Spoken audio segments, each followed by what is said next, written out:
అది కాదు రా, రెక్కలు సెట్ చేయాలి. అది రన్నింగ్ లో సెట్ అయ్యేది. ఏడగొన్నావు ఏమైంది?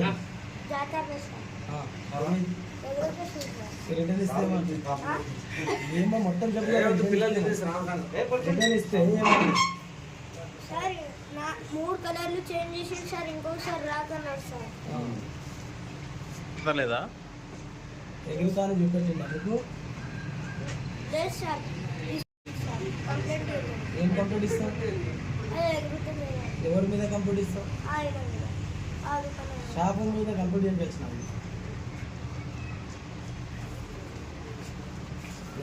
ఫస్ట్ పోయినప్పుడు సార్ పైనకి ఎగురుతుంది, మళ్ళీ కిందికి వస్తుంది, మళ్ళీ ఎగురుకొస్తుంది. ఏం పేరు నీది? వినారెడ్డి సార్.